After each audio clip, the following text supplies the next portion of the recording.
श्री शिवाय नमस्तुभ्यम दोस्तों। भोले बाबा का आशीर्वाद आप लोगों पर हमेशा बना रहे। मेरे YouTube चैनल महाकाल की दीवानी पर आपका स्वागत है।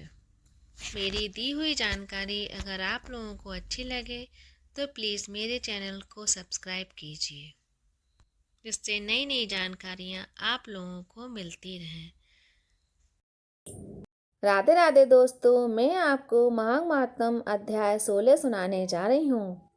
कीर्तिवान कहने लगा कि हे भगवान, वह राक्षस कौन था और कांचन कालनी मालनी कौन थी?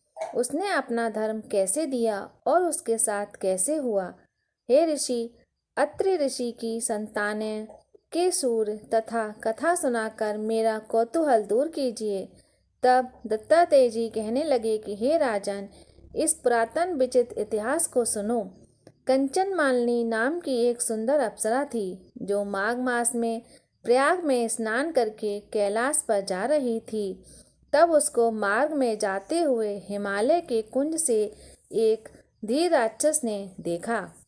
उस सोने जैसे तेज वाली, सुंदर कटी वाली, बड़े बड़े नेत्रों वाली, चंद्रमुखी, सुंदर केस और पीप पयोधर वाली सुंदर अप्सरा को देखकर उस राक्षस ने कहा कि हे सुंदरी कमल नयनी, तुम कौन हो और कहाँ से आ रही हो?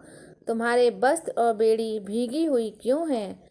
तुम आकाश मार्ग से कहाँ जाती हो और किस पुण्य के प्रताप से तुम्हारा शरीर ऐसा तेजस्वी और रूप मनोहर है? तुम्हारे गीले वस्त्र से मेरे मस्तक पर गिरे हुए एक बूंद जल से मेरे क्रूर मन को एकदम शांति प्राप्त हो गई। इसका क्या कारण है? तुम बड़ी शीलवती प्रतीत होती हो, इसका कारण मुझसे अप्सरा ने कहा कि हे राक्षस सुनो, मैं काम रूपिणी अप्सरा हूँ। मैं प्रयाग में संगम में स्नान कर कर आ रही हूँ। इसी से मेरे वस्त्र भीगे हैं। अब कैलाश पर जा रही हूँ, जहाँ पर श्री शिव निवास करते हैं। त्रिवेणी के जल से मेरी सब क्रूरता दूर हो गई, जिसके पुण्य के प्रभाव से मैं इतनी सुंदर और पार्वती जी की प्रिय सखी हुई, जो आश्चर्य देने वाला उदाहरण है। मुझसे ब्रह्मा जी ने कथा जो कही सो सुन। मैं कलिंग देश के राजा की वेश्या थी। रूप लावण्य और सुंदरता में अपूर्व थी। मेरी सुंदरता पर सारा नगर मोहित था और मैंने अनेकों प्रकार के भोग भोगे। अनेक प्रकार के वस्त्र और आभूषणों की घर में कोई कमी नहीं थी।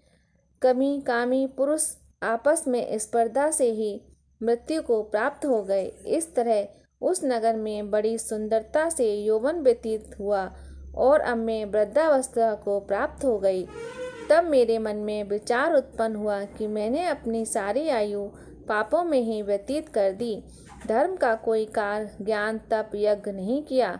शिव या दुर्गा जी की आराधना भी नहीं की, न कभी भगवान विष्णु का पूजन किया।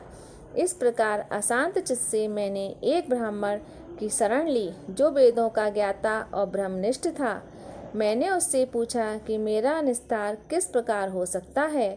महाराजा, साधु सज्जन, अच्छे और बुरे सभी पर दया करते हैं, इसलिए मुझ दीन पर भी कृपा करके मुझे कीचड़ में डूबी हुई को पकड़ उबारिए। क्षीर सागर क्या हंस को भी दूध देता है, बतख को नहीं देता।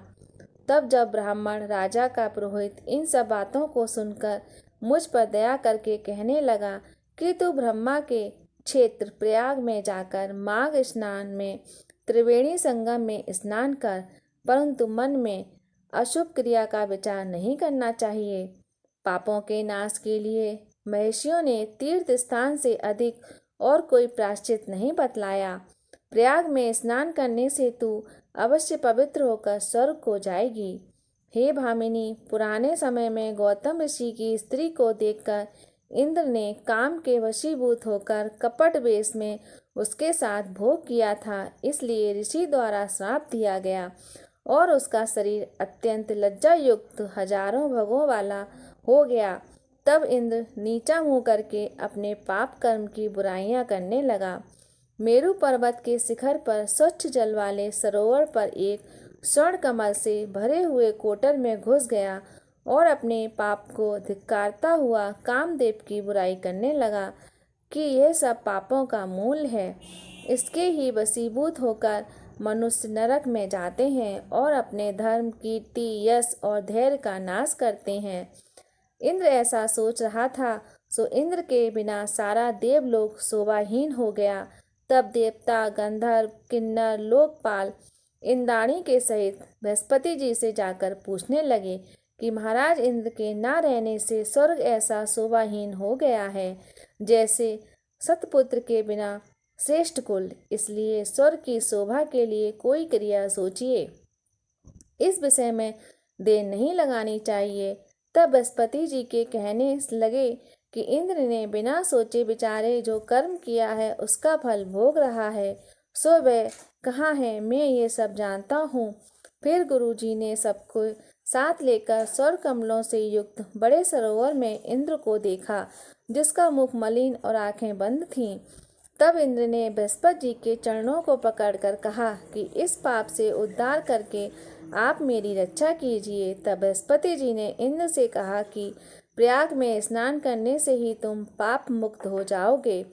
तब इंद्र सहित सबने ही प्रयाग में जाकर संगम में स्नान किया और त्रिवेणी स्नान से इंद्र पाप मुक्त हो गए। तब बृहस्पति जी ने इंद्र को वरदान दिया कि तुम्हारे शरीर में जितने भाग हैं सब नेत्र हो जाएं। तब इंद्र ब्राह्मण के भर से 1000 नेत्रों से ऐसा सुशोभित हुआ जैसे मानसरोवर में कमल शोभायमान होता है।